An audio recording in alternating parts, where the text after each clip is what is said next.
কোনো চিন্তা করিস না, আমি এখন চলে আসতেছি। হ্যাঁ, ওষুধও নিচ্ছি। তুই শুধু আব্বার পাশে থাক, আর একবার কিচ্ছু হবে না। আচ্ছা, রাখলাম।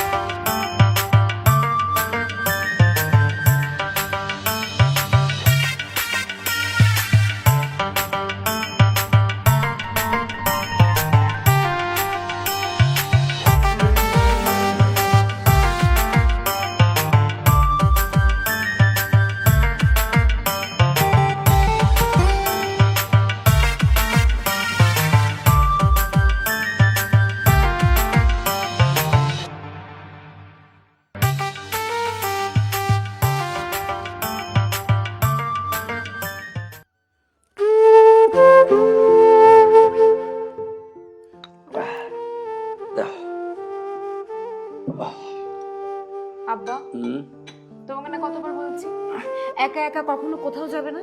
তারপরে এই রোদের মধ্যে বাজারে কেন গেলে তুমি? হ্যাঁ, আমার তো কোনো কথাই শোনো না।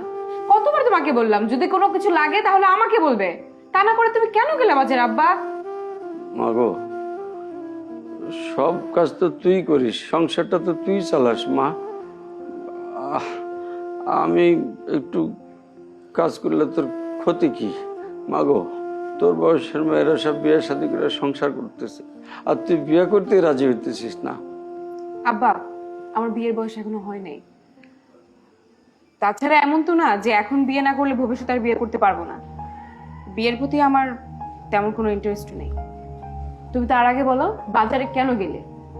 মাগো, ঘরে কোনো বাজার সাথে ছিল না দেখলাম, তুই মনে হয় খেয়াল করিস নাই। আমি চিন্তা করলাম আমি আয়না রাখি, এজন্য গেছিলাম। বাজার ছিল না সেটা আমাকে বলতে পারতে, অভিকে বলতে পারতে, তা না করে তুমি একা একা চলে যাবা। বলছিলাম অভিরে, অভি কইল সে ব্যস্ত আছে। কি রে অভি, কি বললো আব্বা? হ্যাঁ, আব্বার জন্য কিন্তু একটু বাজারে যেতে পারিস নাই? এইটুকু আব্বার জন্য তো সময় হয় নাই। কি এত ব্যস্ততা ছিল তোর? আপু, আমি তোর অনেকবার বলছি এইসব বাজার সদে আমার ভালো লাগে না। তাহলে তুই বল, একটা কাজ করি, মানে পড়াশোনা অফ করে আমি সে বাজার টাজার করি। হ্যাঁ, আমি তোকে অনেকবার বলছি এর আগে যে আমি বাজারে গেলে আমার ফ্রেন্ডরা দেখলে হাসাহাসি করে, আমার ভালো লাগে না এগুলা। ঠিক আছে, তোকে আর বাজার সদা কিছু করতে হবে না, কোথাও যেতে হবে না। সবকিছু তো আমিই সামলাই, বাজেটটা না হয় আমি করে নিব। তুই অন্তত পড়াশোনাটা ঠিক মতো করিস। ঠিক আছে।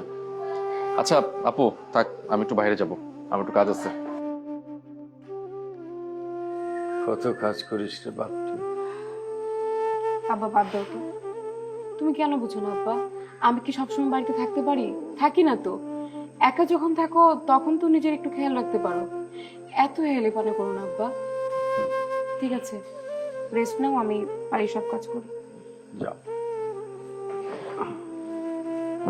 আল্লাহ, আমার মায়েটারে তুমি শান্তিতে রাখো আল্লাহ। আমি যদি দুনিয়াতে না থাকি।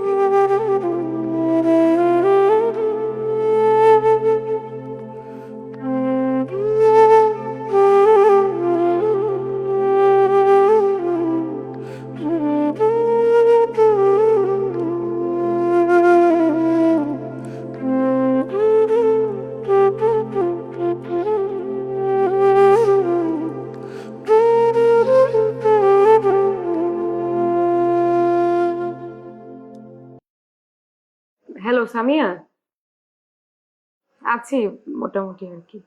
আচ্ছা শোন না, আমার না ইমার্জেন্সি একটা জবের দরকার। তুই তো অলরেডি একটা জব করিস। হ্যাঁ, জব তো করি, কিন্তু এইখানে যে স্যালারি সেটা দিয়ে আমার হচ্ছে না আর কি।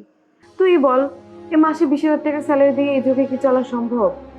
তার উপরে আবার বাবা থাকে অসুস্থ, তার ওষুধ কিনতে হয়, ছোট ভাইটার পড়াশোনা, এর মধ্যে তো আমার পড়াশোনাটাও কমপ্লিট করা হয়নি। এখন 30 থেকে 40 হাজার টাকার যদি কোনো চাকরি পেতাম না, আমার সংসারটা মোটামুটি ভালো করে চালিয়ে যেতে পারতাম। আচ্ছা ঠিক আছে, তুই কোনো চিন্তা করিস না, আমি দেখছি কি করা যায়। আচ্ছা আচ্ছা ঠিক আছে, একটু প্লিজ তাড়াতাড়ি। হ্যাঁ, থ্যাংক ইউ, ভালো থাক।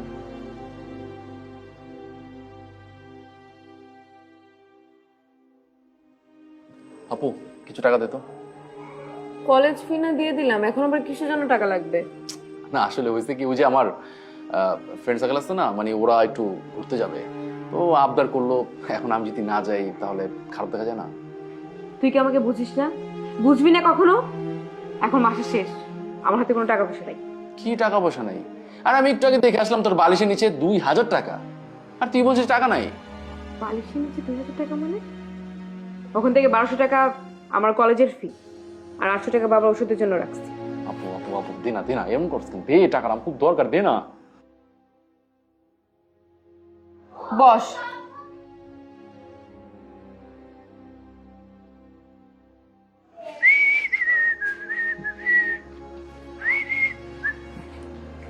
নি 500 টাকা রাখ। কি 500 টাকা? আরে 500 টাকা আমি কি করবো? হ্যাঁ, মানে এই জামানায় 500 টাকাতে কিছু হয়? দেখ, তুই যদি আমাকে 500 টাকা দেস তাহলে আগের থেকে বল, বাবা আমার দরকার নাই, এনে এনে তোর টাকা।